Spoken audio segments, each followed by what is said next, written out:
Hi everyone, my name is Eva Bustad and I chose Salvador Dali to do my artist project on. Here are some pictures of him so we can get a visual. He's pretty famous for his mustache, which I drew on my face trying to recreate it. So he was born in Spain and died in Spain. He moved around in between, but he was born in 1904 and passed in 89. He believed that he was his reincarnated brother. He actually learned that in the syllabus, if you guys remember in the fun facts. And he had an interesting home life, but I won't delve too much into it. His mother died when he was very young in 1921, and then his father married his aunt. Kind of weird. But let's move on to other things. In 1926 is when he went to Paris and he met Picasso. He returned to Paris again later in 1929 and met Moreau and Magritte, which kind of drove him into the Surrealism movement.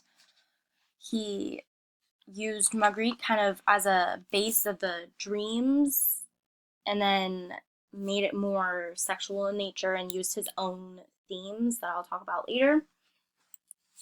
In 1931, he had his very first individual exhibition.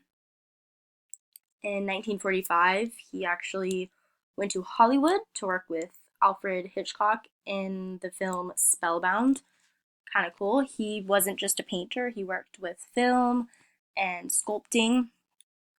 And then in 1983, it was his last work that he did.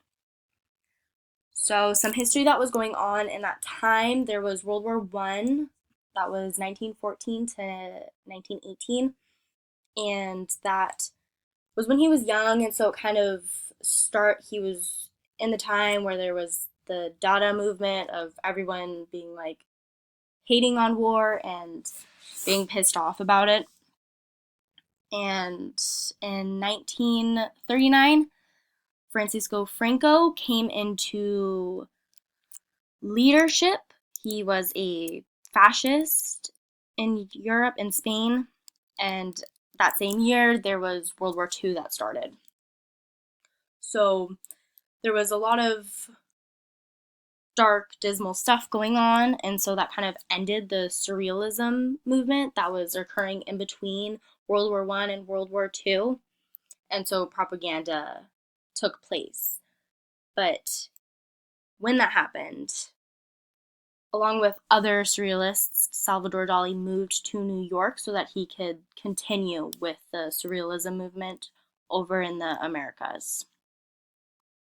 Some things that inspired and drove Salvador Dali doing what he did and painting the pieces that are so unique was his paranoid critical method, which he basically put himself in a paranoid state of mind, which he then would replicate nightmares that he would create in his mind onto the canvas. And he used a lot of Freud's symbols and psychoanalysis that is kind of like sexual and different than what other people were doing at that time.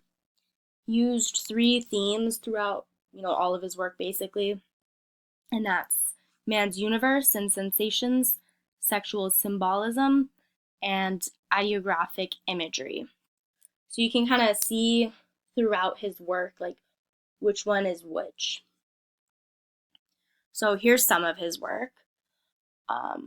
He all of them you can kind of tell have a dreamy esque to them, nightmare and warping what reality is into nature, but it's all things that we can kind of see in our daily life.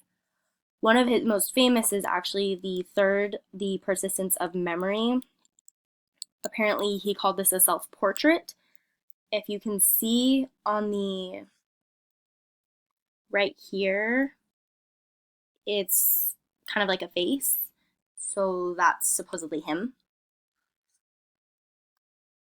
At this time, there was other surrealists and other works being done. Frida Kahlo was actually considered surrealism, but it's very different than Salvador Dali's. It's not, as dreamy and nightmare-y as his is.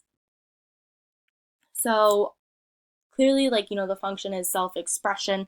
He's expressing his personality, his beliefs. He uses a lot of colors and different dimensions, and he uses motion to give us, the feeling and the emotion that he wants us to feel. There are critiques on this. Some people just really don't like surrealism. They can't relate to it and they don't understand it, and so they don't like it.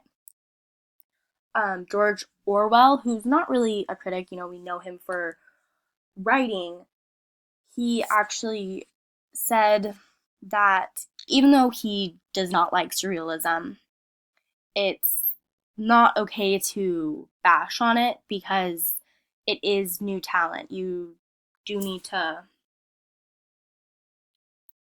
let it flourish and become something. In our textbook, it considers his work to be representational surrealism.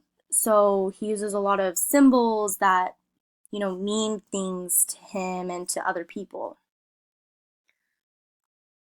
In general, he did a lot of interesting work that was totally different, and he broke a lot of boundaries on what, we considered surrealism is and what it should be.